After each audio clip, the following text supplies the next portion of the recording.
Tudo da Canção Nova em um só lugar. Canção Nova Play.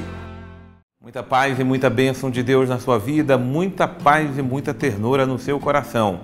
Sou eu, Padre Roger Araújo, com você juntos fazendo o nosso programa A Bíblia no Meu Dia a Dia. Todos os dias nos colocamos diante da presença do Senhor nosso Deus, para sermos iluminados, guiados e conduzidos pela sua palavra. Permita que a palavra de Deus faça toda a diferença na sua vida. Ilumine seus passos, direcione o seu caminhar e dê realmente razão e sentido à sua vida. Por isso eu me coloco na presença do Senhor nosso Deus para invocar o seu nome santo, poderoso e grande sobre a minha vida e sobre a minha história. E suplico, Senhor, dai-me a tua bênção, dai-me a tua graça e dai-me a tua proteção, em nome do Pai e do Filho e do Espírito Santo. É a tua palavra que eu quero viver, é a tua palavra que eu quero entender, é a tua palavra, Senhor, que eu suplico que ilumine os meus passos, direcione a minha vida e dê a direção para o meu coração. Faça-me viver, Senhor, a tua palavra. Eis-me aqui, eu sou o teu servo. Que a tua bênção, que a tua graça e que a tua proteção esteja sobre mim e sobre todos nós, hoje e sempre.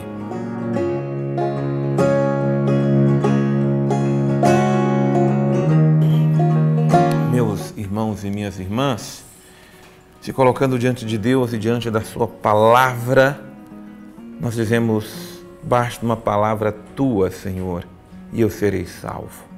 Basta uma palavra tua, Senhor, e eu serei iluminado. Basta uma palavra tua, Senhor, e meu coração será redimido. Por isso, quando a gente vai buscar no estudo da palavra, mais do que a compreensão teórica dos acontecimentos, nós buscamos uma palavra de Deus para iluminar o nosso coração e para direcionar a nossa vida. Fique naquela pretensão da compreensão da palavra no seu sentido exato, compreensão teológica, compreensão histórica. Aos poucos nós vamos compreendendo sempre um pouco mais. Eu passo a vida inteira estudando a Bíblia, lendo a Bíblia, a palavra de Deus. Cada vez que eu leio, mais uma sabedoria de Deus, mais uma direção de Deus, mais uma luz de Deus. Mas quando eu rezo a palavra ela encaminha o meu viver para que eu esteja na presença do Senhor. O capítulo 8 da palavra diz o seguinte: os Efraimitas disseram a Gedeão: por que agistes assim conosco? Fostes combater os madianitas sem nos chamar? E discutiam violentamente com ele. Mas Gedeão lhes disse: o que fiz agora é pouco em comparação ao que vós fazeis.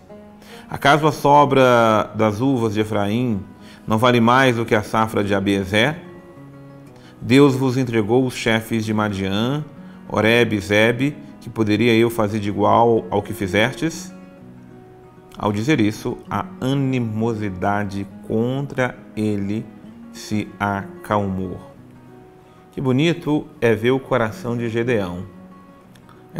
Diante das reclamações da tribo de Efraim, que foi reclamar com ele, que não foram chamados para o combate e assim por diante, Gedeão, em vez de dar desculpas ou mais ainda se exaltar ou colocar apenas o feitio dele, não, pelo contrário, ele procurou exaltar o de positivo que havia em Efraim, fazer memória para Efraim, recordando toda a importância e o valor, e valorizando muito mais o que Efraim fez do que aquilo que ele tinha realizado. Sabe, nós poderíamos enfrentar tantos conflitos na vida, tantas batalhas desnecessárias, tantos desentendimentos, desgastes, se tivéssemos esse espírito de Gedeão. Diante da ofensa do outro, não torne aquela ofensa mais negativa. Pelo contrário, sare aquela ofensa, exaltando, dando valor ao outro, procurando o espírito da conciliação e da paz. E é isso que Gedeão faz, então, com a tribo de Efraim, né? De modo que, ao dizer isso, a animosidade, aquele espírito de ofensa, de disputa, se acalmou. Às vezes o outro vem com esse mesmo espírito para cima de nós, espírito de animosidade, de disputa, de combate. E a gente às vezes faz esse espírito crescer. quando na palavra nós temos que fazer esse espírito recrudescer. Nós temos que, na verdade, deixar que na palavra de Deus, na força de Deus, na direção do Espírito, toda animosidade, toda a disputa, toda a guerra que muitas vezes quer se levantar entre nós, ela seja combatida. Então o outro já está negativo e eu exalto a negatividade do outro. O outro já está envenenado e eu exalto o veneno do outro. Não, se o outro está envenenado, está chateado, está chagado, com a graça do Espírito, eu procuro sanar o mal que vem. Porque ali começaria uma outra guerra, começaria uma outra disputa, se Gedeão tivesse deixado de se levar por aquilo que era o espírito da murmuração, da reclamação e da insatisfação que tomava conta do coração da tribo de Efraim. Gedeão chegou ao rio Jordão, atravessou com os 300 homens que, exaustos, perseguiam os fugitivos. Disse aos habitantes de Sucote: dai, por favor, alguns pães aos que me seguem, pois estão exaustos, e eu tenho de perseguir Zebá e Salmaná, reis de Madiã. A batalha continua. E humildemente ele vai pedir ajuda, pedir favor. Veja que importante aqui. Dai, pois, favor, alguns pães aos que me seguem. Nós, meus irmãos, contamos com a ajuda e com a graça de Deus sobrenatural, mas não podemos abrir mão das necessidades naturais.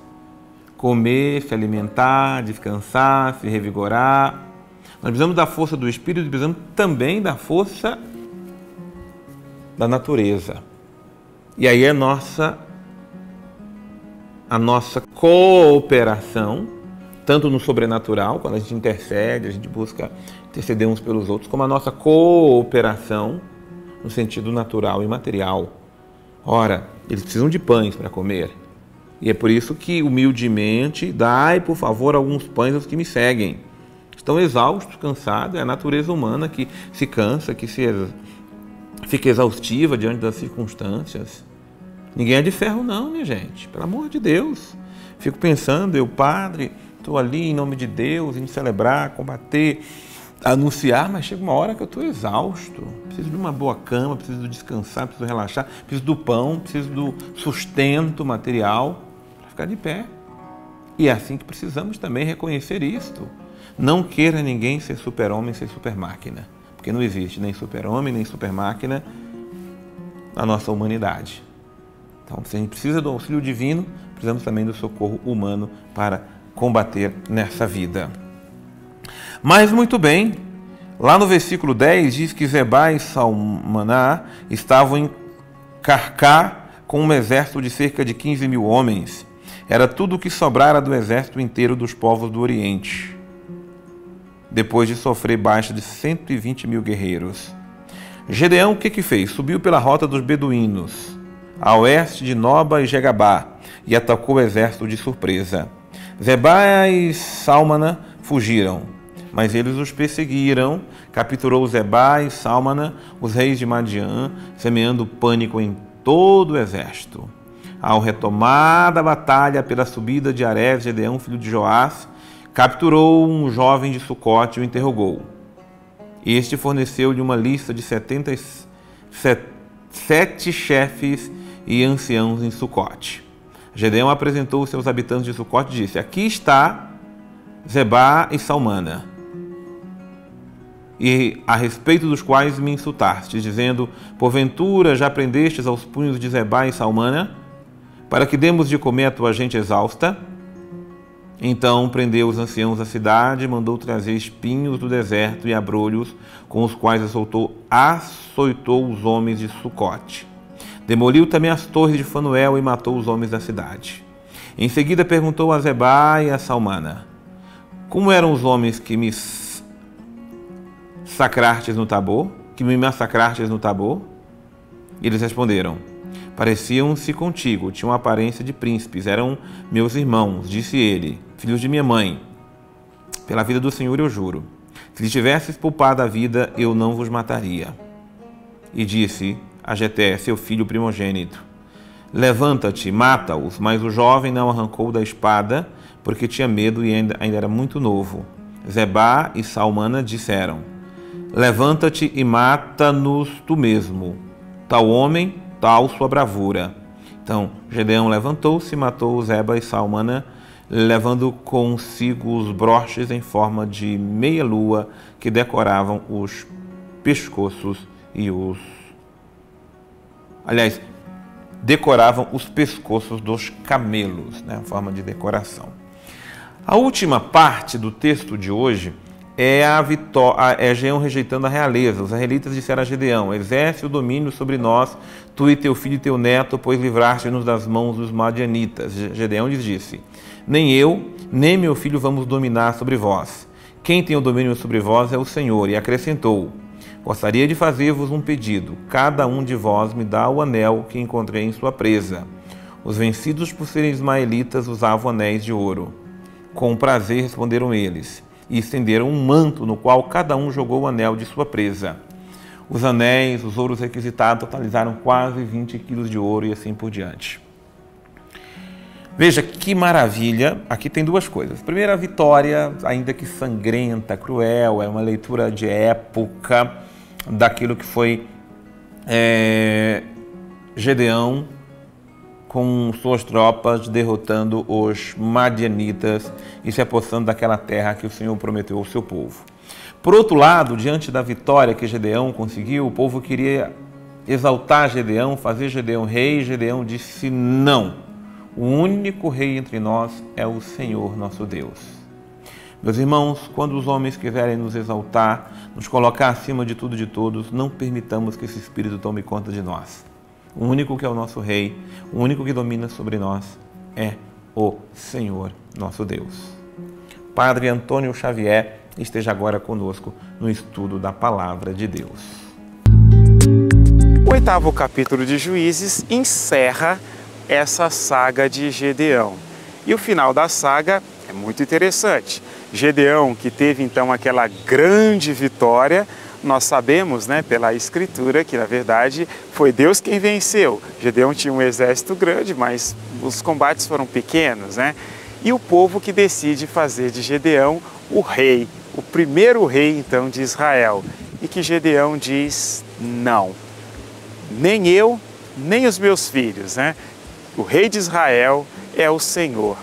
Vejam só, isso é o reconhecimento da autoridade propriamente de Deus aqui sobre Israel, que nós vamos ver mais adiante no livro de Reis ali, onde vai existir uma confusão sobre isso, né? Onde o rei vai querer se apropriar de aspectos que não lhe são próprios. Mas aqui é Gedeão que vai dizer: não, na verdade quem ganhou a batalha não fui eu, quem ganhou a batalha foi Deus, e por causa disso é a ele que deve ser dada a glória.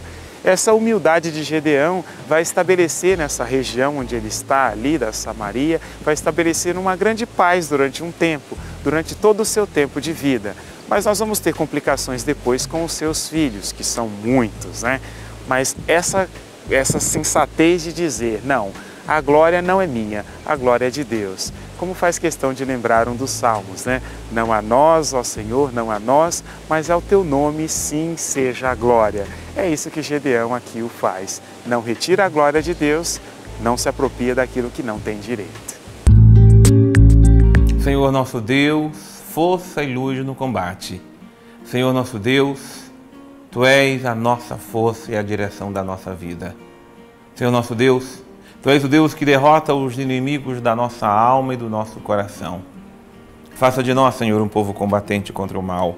Faça de nós, Senhor, um combatente contra as forças da nossa alma. Dê-nos Tua luz, Senhor. Dê-nos Tua graça, dê-nos Tua direção. Dê-nos o reto saber, o reto agir. Dê-nos, Senhor, fazer hoje e sempre a Tua vontade. Vem em nosso auxílio, vem em nosso socorro a Tua graça. Vem em nosso auxílio, vem em nosso socorro a Tua bênção. Senhor, eis-nos aqui, ensina-nos hoje e sempre a fazer a Tua vontade. Que a Tua bênção, Senhor, esteja sobre nós, que a Tua bênção, Senhor, permaneça para sempre. Em nome do Pai, e do Filho, e do Espírito Santo. Amém. Bênção de Deus na sua vida, bênção de Deus no seu coração, bênção de Deus em tudo aquilo que você realiza.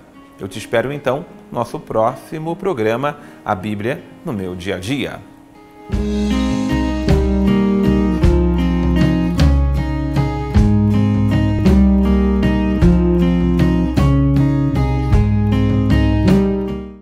Tudo da Canção Nova em um só lugar.